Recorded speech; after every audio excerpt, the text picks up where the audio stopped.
Let's look at OBS. It seems like we're streaming. Adobe Acrobat. I am going by candlelight tonight for reading the Kybalion. Seems a little more fun. I mean, candlelight and the light of the fact that it's on the computer screen, too. That also is a type of light. Not as romantic. I always want to just double check that this is actually happening. But then they make it hard to get places. Oh my god, alright. Let's see, my channel. It does look like I'm live. Alright, sorry about that. I know, it's lame every time. Alright, we're back to reading the Kybalion. This is the third night of doing this. We're going to start with chapter 6 right now, which ominously has written in pencil on the scanned book in my PDF. Look in back of book. So we'll see if that works in later or not. Who can say? Chapter 6. The Divine Paradox. The half-wise, recognizing the comparative unreality of the universe, imagine that they may defy its laws. Such are vain and presumptuous fools, and they are broken against the rocks and torn asunder by the elements by reason of their folly. The truly wise, knowing the nature of the universe, use law against laws, the higher against the lower, and by the art of alchemy transmute that which is undesirable into that which is worthy, and thus triumph.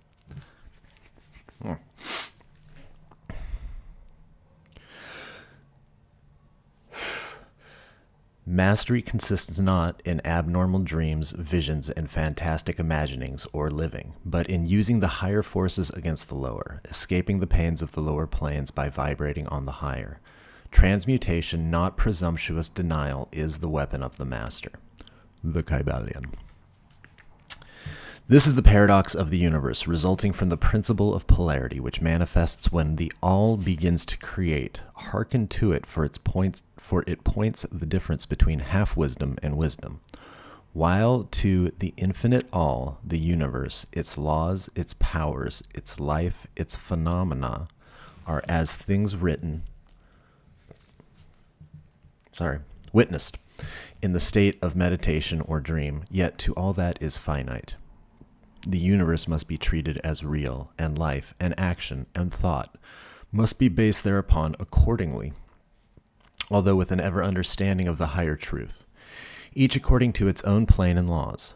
Were the all to imagine that the universe were indeed reality, then woe to the universe, for there would be then no escape from lower to higher, divineward. Then would the universe become a fixity, and progress would become impossible. And if man, owing to half-wisdom, acts and lives and thinks of the universe as merely a dream, akin to his own finite dreams, then indeed does it so become for him. And like a sleepwalker, he stumbles ever around and around in a circle, making no progress, and being forced into an awakening at last by his falling bruised and bleeding over the natural laws which he ignored. Keep your mind ever on the star, but let your eyes watch over your footsteps, lest you fall into the mire by reason of your upward gaze. Remember the divine paradox, that while the universe is not, still it is. Remember ever that two poles of truth, the absolute and the relative, beware of half-truths. What Hermetists know as the law of paradox is an aspect of the principle of polarity. The Hermetic writings are filled with references to the appearance of the paradox in the consideration of the problems of life and being. The teachers are constantly warning their students against the error of omitting the other side of any question, and their warnings are particularly directed to the problems of the absolute and the relative, which perplex all students of philosophy, and which cause so many to think and act contrary to what is generally known as common sense. And we caution all students to be sure to grasp the divine paradox of the absolute and relative, lest they become entangled in the mire of the half-truth. With this in view, this particular lesson has been written. Read it carefully. Have a little sip of water. The first thought that comes to the thinking man after he realizes the truth, that the universe is a mental creation of the all, is that the universe and all that it contains is a mere illusion, an unreality, against which idea has instincts revolt. Against which idea his instincts revolt. But this, like all other great truths, must be considered both from the absolute and the relative points of view.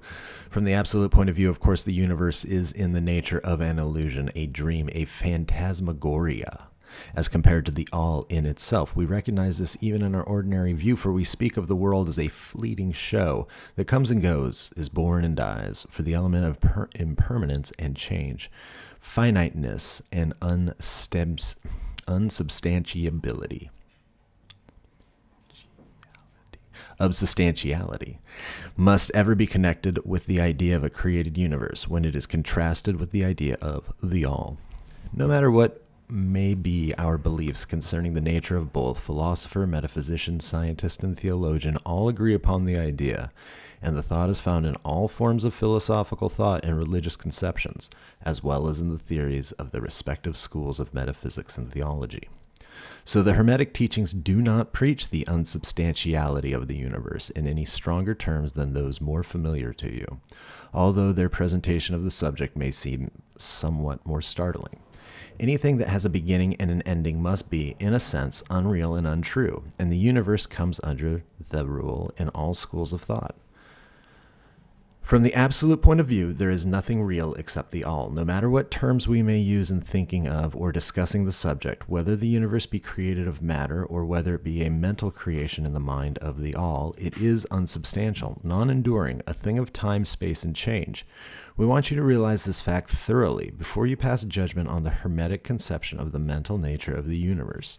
Think over any and all of the other conceptions and see whether this be not true of them. But the absolute point of view shows merely one side of the picture. The other side is the relative one. Absolute truth has been defined as things as the mind of God knows them, while relative truth is things as the highest reason of man understands them. And so, while to the all, the universe must be unreal and illusionary, a mere dream or result of meditation, nevertheless, to the finite minds forming a part of that universe and viewing it through mortal faculties, the universe is very real indeed and must be so considered. In recognizing the absolute view, we must not make the mistake of ignoring or denying the facts and phenomena of the universe as they present themselves to our mortal faculties. We are not the all, remember. 650. To take the familiar illustrations, we all recognize the fact that matter exists to our senses. I'm going to say that again. To take the familiar illustrations, we all recognize the fact that matter exists to our senses. We will fare badly if we do not. And yet even our finite minds understand the scientific dictum that there is no such thing as matter from a scientific point of view. That which we call matter is held to be merely an aggregation of atoms, which atoms themselves are merely a grouping of units of force called electrons or ions, vibrating and in constant circular motion. We kick a stone and we feel the impact. It seems to be real, notwithstanding that we know it to be merely what we have stated above. But remember that our foot, which feels the impact by means of our brains, is likewise matter, so constituted of electrons, and for that matter, so are our brains. And at the best, if it were not by reason of our mind, we would not know the foot or stone at all. Then again, the ideal of the artist or sculptor, which he is endeavoring to reproduce in stone or on canvas, seems very real to him. So do the characters in the mind of the author or dramatist, which he seeks to express so that others may recognize them. And if this be true in the case of our finite minds, what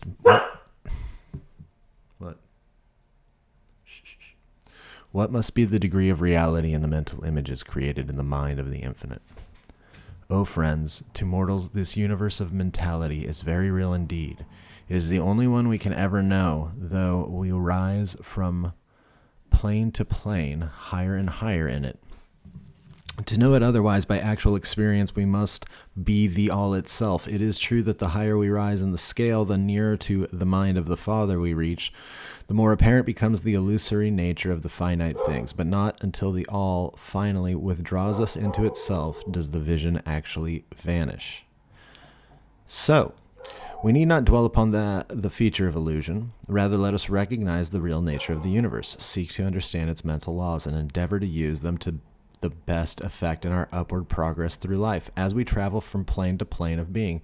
The laws of the universe are nonetheless iron laws because of the mental nature. All except the all are bound by them. What is in the infinite mind of the all is real, in a degree second only to that reality itself which is vested in the nature of the all. What is in the infinite mind of the all is real, in a degree second only to that reality itself which is vested in the nature of the all. So do not feel insecure or afraid. We are all held firmly in the infinite mind of the all, and there is naught to hurt us or for us to fear. There is no power outside of the all to affect us, so we may rest calm and secure. There is a world of comfort and security in this realization when once attained. Then, calm and peaceful, do we sleep, rocked in the cradle of the deep, resting safely on the bosom of the ocean of infinite mind, which is the all. In the all, indeed, do we live and move and have our being. Matter is nonetheless matter to us, while we dwell on the plane of matter, although we know it to be merely an aggregation of electrons or particles of force, vibrating rapidly and gyrating around each other in the formations of atoms. The atoms in turn vibrating and gyrating, forming molecules, which later in turn form larger masses of matter. Nor does matter become less matter when we follow the inquiry still further and learn from the Hermetic teachings that the force of which the electrons are but units is merely a manifestation of the mind of the all, and like all else in the universe is purely mental in its nature. While on the plane of matter we must recognize its phenomena, we may control matter as all masters of higher or lesser degree do, but we do so by applying the higher forces. We commit a folly when we attempt to deny the existence of matter in the relative aspect. We may deny its mastery over us, and rightly so, but we should not attempt to ignore it in its relative aspect, at least so long as we dwell upon its plane. Nor do the laws of nature become less constant or effective when we know them, likewise to be merely mental creations. They are in full effect on the various planes. We overcome the lower laws by applying still higher ones, and in this way only. But we cannot escape law or rise above it entirely. Nothing but the all can escape law, and that because the all is law itself, from which all laws emerge. The most advanced masters may acquire the powers usually attributed to the gods of men, and there are countless ranks of being in the great hierarchy of life whose being and power transcends even that of the highest masters among men to a degree unthinkable by mortals. But even the highest master and the highest being must bow to the law and be as nothing in the eye of the all, so that if even the highest beings whose power exceeds those attributed to, I'll try that again. So that if even these highest beings, whose powers exceed even those attributed by men to their gods, if even these are bound by and are subservient to law, then imagine the presumption of mortal man, of our race and grade, when he dares to consider the laws of nature as unreal, visionary and illusory, because he happens to be able to grasp the truth that the laws are mental in nature and simply mental creations of the all. Those laws which the all intends to be governing laws are not to be defied or argued away. So long as the universe endures, will they endure, for the universe exists by the virtue of these laws, which from its framework and which hold it together. So long as the universe endures, will they endure, for the universe exists by virtue of these laws, which from its framework and which hold it together. Which form its framework. That's what I was missing there. These laws which form its framework and which hold it together. I'm going to take that one more time just to have that sentence here.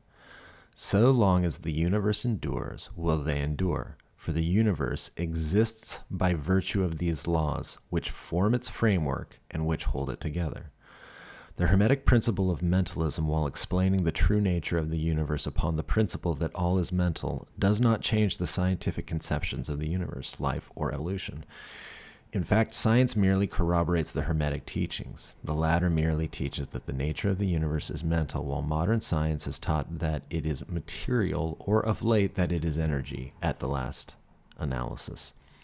The Hermetic teachings have no fault to find with Herbert Spencer's basic principle, which postulates the existence of an infinite and eternal energy from which all things proceed. In fact, the Hermetics recognize in Spencer's philosophy the highest outside statement of the workings of the natural laws that have ever been promulgated, and they believe Spencer to have been a reincarnation of an ancient philosopher who dwelt in ancient Egypt thousands of years ago, and who later incarnated as Heraclitus, the Grecian philosopher who lived BC 500. And they regard his statement of the infinite and eternal energy as directed in the line of the Hermetic teachings, always with the addition of their own doctrine that his energy is all the energy of the mind of the all. With the master key of the Hermetic philosophy, the student of Spencer will be able to unlock many doors of the inner philosophical conceptions of the great English philosopher, whose work shows the results of the preparation of his previous incarnations.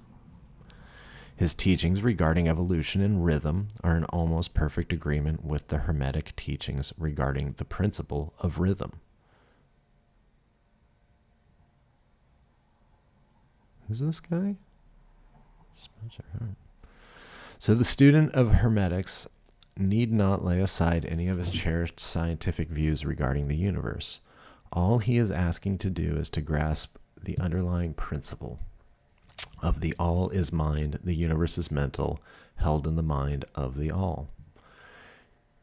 He will find that the other 6 of the 7 principles will fit into his scientific knowledge and will serve to bring out obscure points and to throw light in dark corners. This is not to be wondered at when we realize the influence of the Hermetic thought on the early philosophers of Greece, upon whose foundations of thought the theories of modern science largely rest.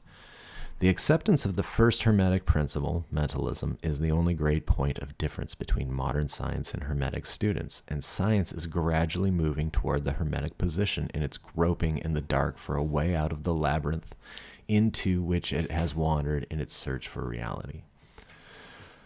The purpose of this lesson is to impress upon the minds of our students the fact that, to all intents and purposes, the universe and its laws and its phenomena are just as real, so far as man is concerned, as they would be under the hypothesis of materialism or energism. Under any hypothesis, the universe in its outer aspect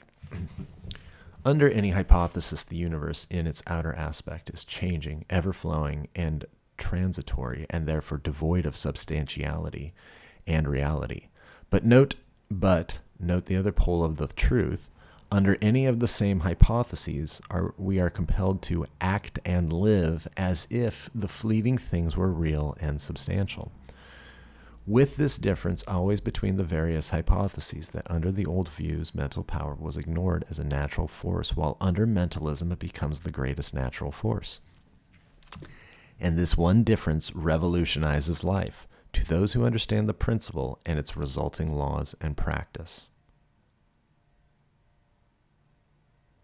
With this I'm going to go back for a second. With this difference always between the various hypotheses, that under the old views, mental power was ignored as a natural force, while under mentalism it becomes the greatest natural force. And this one difference revolutionizes life. And the difference is that mentalism is the greatest natural force. Okay. So finally, students all grasp the advantage of mentalism and learn to know, use, and apply the laws resulting therefrom, but do not yield to the temptation which, as the Kybalion states, overcomes the half-wise and which causes them to be hypnotized by the apparent unreality of things. The consequences being that they wander about like dream people, dwelling in a world of dreams, ignoring the practical work of life of man, the end being that they are broken against the rocks and torn asunder by the elements by reason of their folly.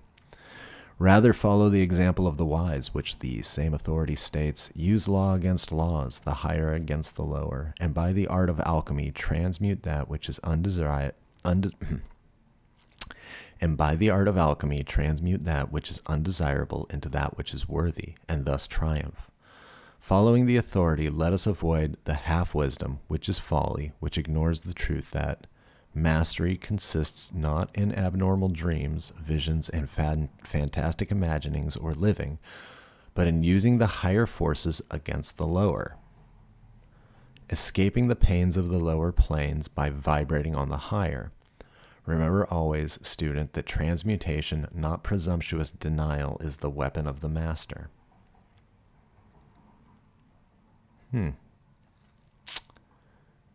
Transmutation, not presumptuous denial, is the weapon of the master. The above quotations are from the Kybalion and are worthy of being committed to memory by the student. We do not live in a world of dreams, but in an universe which, while relative, is real so far as our lives and actions are concerned. Our business in the universe is not to deny its existence, but to live using the laws to rise from lower to higher, living on, doing the best that we can under the circumstances arising each day, and living, so far as is possible, to our highest ideas and ideals. The true meaning of life is not known to men on this plane, if indeed to any, but the highest authorities and our own intuitions teach us that we will make no mistake in living up to the best that is in us, so far as is possible, in realizing the universal tendency in the same direction in spite of apparent evidences to the contrary. We are all on the path, and the road leads upward ever, with frequent resting places. Read the message of the Kybalion and follow the example of the wise, avoiding the mistake of the half-wise, who perish by reason of their folly. Woo! Some thick reading there. I got a little bone broth. Before we dig into chapter 7. Excuse me. All right, here we go. Chapter 7. The All in All. While all is in the all, it is equally true that the all is in all. To him who truly understands this truth hath come great knowledge. To him who truly understands this truth hath come great knowledge. The Kybalion. How often have the majority of people heard repeated the statement that their deity, called by many names, was all in all? And how little have they suspected the inner occult truth concealed by those carelessly uttered words? The commonly used expression is a survival of the ancient Hermetic maxim quoted above. As the Kybalion says, to him who truly understands this truth hath come great knowledge. And, this being so, let us seek this truth, the understanding of which means so much. In the statement of truth, this Hermetic maxim is concealed one of the greatest philosophical, scientific, and religious truths. We have given you the Hermetic teaching regarding the mental nature of the universe. The truth that the universe is mental, held in the mind of the all, as the Kybalion says in the passage quoted above, all is in the all. But note also the correlated statement that it is equally true that the all is in the all. Excuse me. It is equally true that all is in all. Excuse me. The bone broth didn't go well.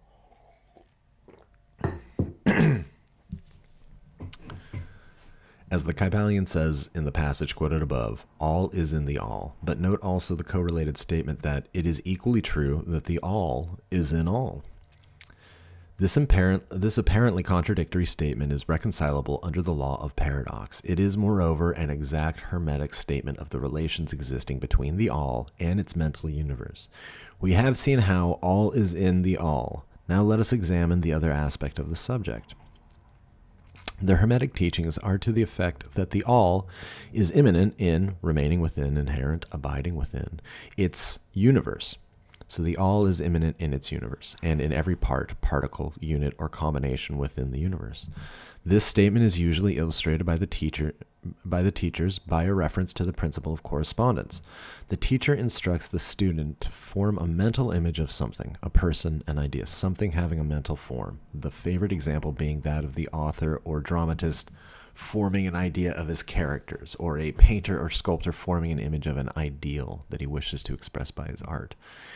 In each case, the student will find that while the image has its existence and being solely within his own mind, yet he, the student, author, dramatist, painter, or sculptor, is in a sense immanent in, remaining within, or abiding within the mental image also.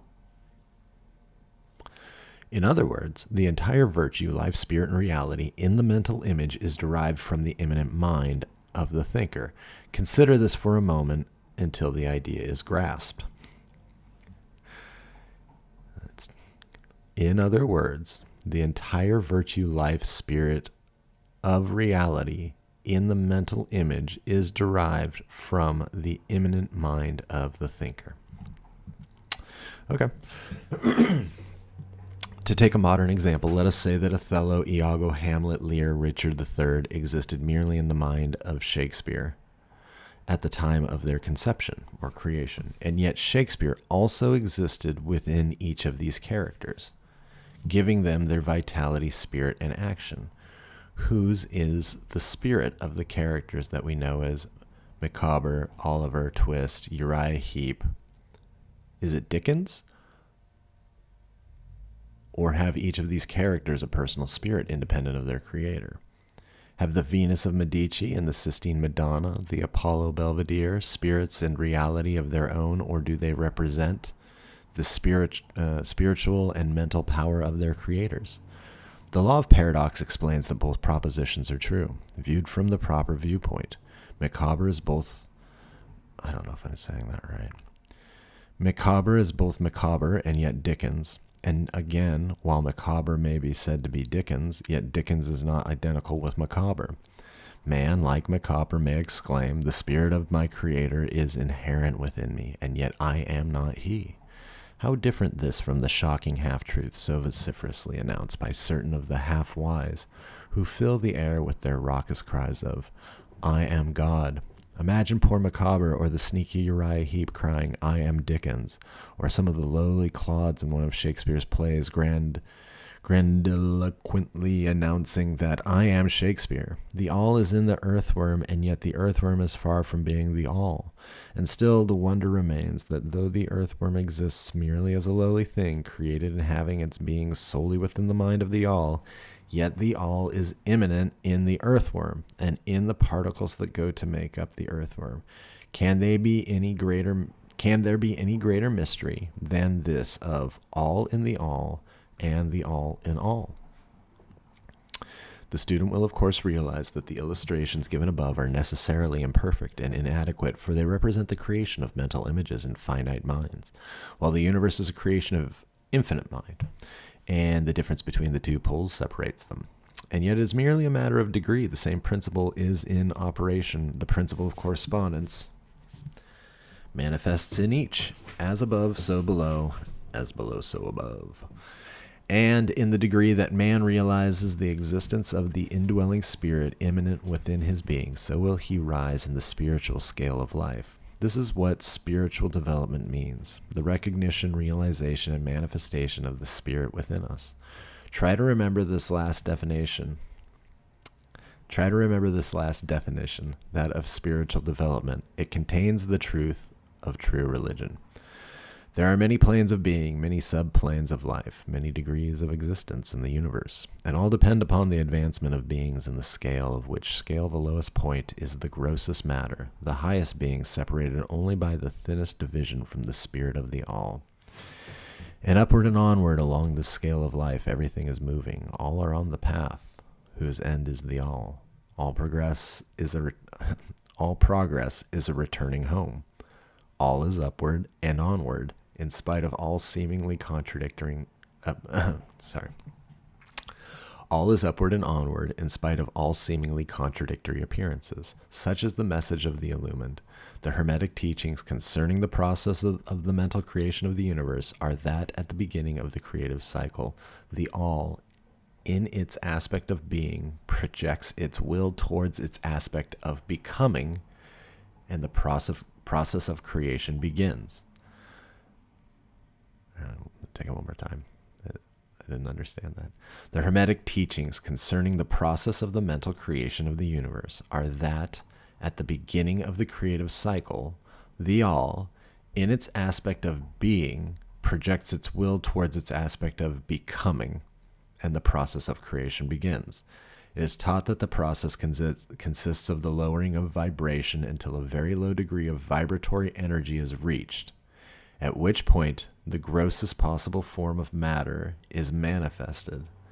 This process is called the stage of involution, in which the all becomes involved or wrapped up in its creation. This process is believed by the Hermetists to have a correspondence to the mental process of an artist, writer, or inventor who becomes so wrapped up in his mental creation as to almost forget his own existence, and who, for the time being, almost lives in his creation. If instead of wrapped, we use the word wrapped, perhaps we will give a better idea of what is meant. This involuntary stage of creation is sometimes called the outpouring of the divine energy, just as the evolutionary state is called the indrawing. The extreme pole of the creative process is considered to be the furthest removed from the all, while the beginning of the evolutionary stage is regarded as the beginning of the return swing of the pendulum of rhythm, a coming home idea being held in all of the Hermetic teachings. The teachings are that during the outpouring, the vibrations become lower and lower until finally the urge ceases. Gosh, I didn't like that one. What's up? Shh, shh, shh, shh. We're reading the Kybalion. The teachings are that during the outpouring, the vibrations become lower and lower until finally the urge ceases and the return swing begins. And there is this difference that while in the outpouring, the creative forces manifest compactly and as a whole, yet from the beginning of the evolutionary or indrawing stage, there is manifested the law of individualization, that is, the tendency to separate into units of force, so that finally that which left the all and unindividualized energy returns to its source as countless, highly developed units of life, having risen higher and higher in the scale by means of physical, mental, and spiritual evolution. The ancient Hermetists used the word meditation in describing the process of the mental creation of the universe in the mind of the all, the word contemplation also being frequently employed. But the idea intended seems to be that of the employment of the divine attention. Attention is a word derived from the Latin root meaning to reach out, to stretch out, and so the act of attention is really a mental reaching out, extension of mental energy, so that the underlying idea is readily understood when we examine into the real meaning of attention. The Hermetic teachings regarding the process of evolution are that the all, having meditated upon the beginning of the creation, having thus established the material foundations of the universe, having thought it into existence, then gradually awakens or rouses from its meditation, and in so doing starts into manifestation, the process of evolution, on the material, mental, and spiritual planes, successively and in order. Thus the upward movement begins, and all begins to move spiritward. Matter becomes less gross, the units spring into being, the combinations begin to form, life appears and manifests in higher forms, and mind becomes more and more in evidence, the vibrations constantly becoming higher. In short, the entire process of evolution in all of its phases begins and proceeds according to the established laws of the indrawing process. All of this occupies eons upon eons of man's time, each eon containing countless millions of years, but yet the illumined inform us that the entire creation, including involution and evolution of an universe, is but as the twinkle of an eye to the all. At the end of the countless cycles of eons of time, the all withdraws its attention, its contemplation and meditation of the universe, for the great work is finished, and all is withdrawn into the all from which it emerged. But mystery of mysteries, the spirit of each soul is not annihilated, but is infinitely expanded. The created and the creator are merged. Such is the report of the illumined. The above illustration of the meditation and subsequent awakening from meditation of the all is, of course, but an attempt of the teachers to describe the infinite process by a finite example. And yet, as below, so above, the difference is merely in degree. And just as the all arouses itself from the meditation upon the universe, so does man, in time, cease from manifesting upon the material plane, and withdraws himself more and more into the indwelling spirit, which is indeed the divine ego. There is one more matter of which we desire to speak in this lesson, and that comes very near to an invasion of the metaphysical field of speculation, although our purpose is merely to show the futility of such speculation. We allude to the question which inevitably comes to the mind of all thinkers who have ventured to seek the truth. That question is, why does the all create universes? The question may be asked in different forms, but the above is the gist of the inquiry. Men have striven hard to answer this question, but still there is no answer worthy of the name. Some have imagined that the all had something to gain by it, but this is absurd, for what could the all gain that it did not already possess?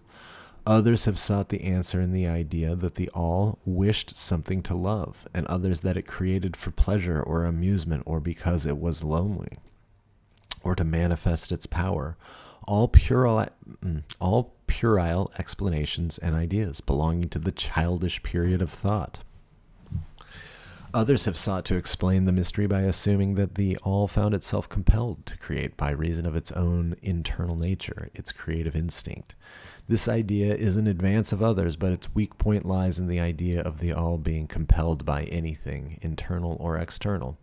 If its internal nature or creative instinct compelled it to do anything, then the internal nature or creative instinct would be the absolute instead of the all, and so accordingly that part of the proposition falls. And yet the all does create and manifest, and seems to find some kind of satisfaction in so doing, and it is difficult to escape the conclusion that in some infinite degree it must have what would correspond to an inner nature or creative instinct in man, with correspondingly infinite desire and will. It could not act unless it willed to act, and it would not will to act unless it desired to act, and it would not desire to act unless it obtained some satisfaction thereby, and all of these things would belong to an inner nature, and might be postulated as existing according to the law of correspondence, but still we prefer to think of the all as acting entirely free from any influence, internal as well as external. That is the problem which lies at the root of difficulty, and the difficulty that lies at the root of the problem.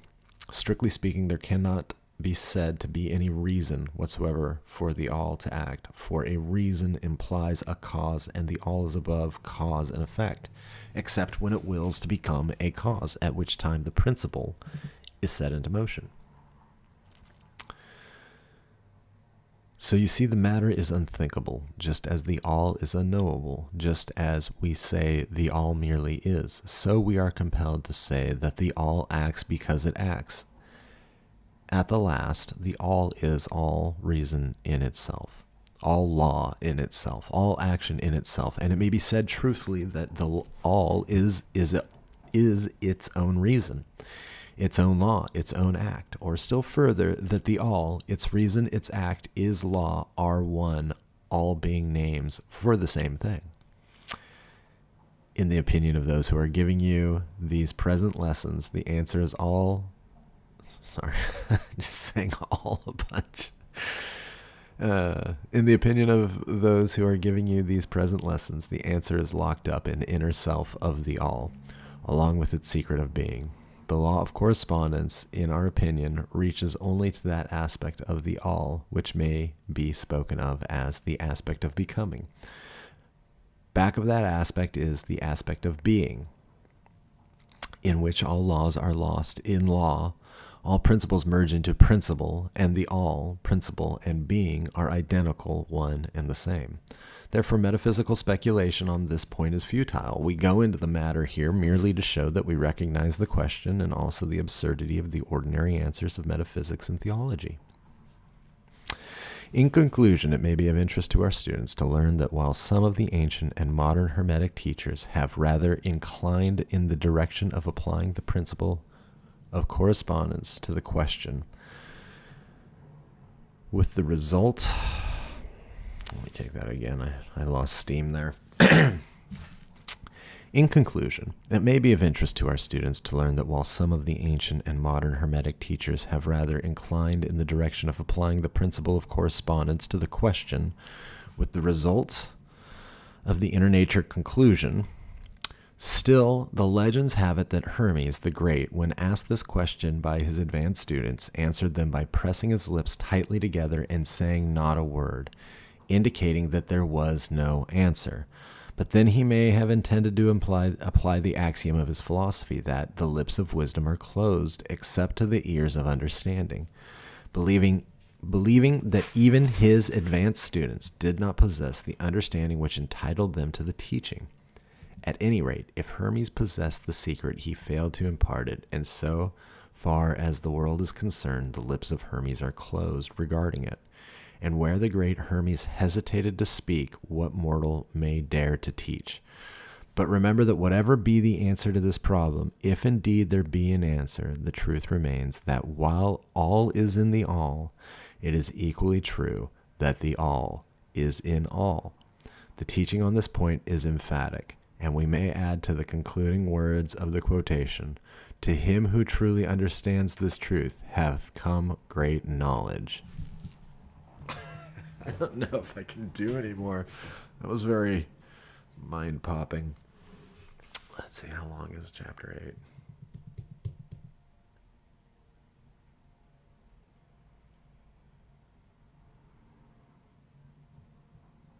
Too far. You know what? I'm going to have that be enough for tonight. I hope you enjoyed these chapters for the Kybalion. I got a lot out of that, and then other times it was like holding the reset button on my brain, and it would just reboot again after something was said, and it was very hard to some of it was very hard to keep in my mind, but there was a few things there that really were interesting.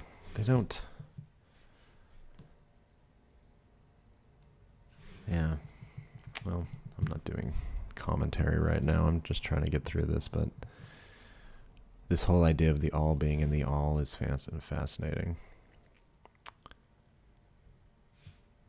All right. We'll see you guys later.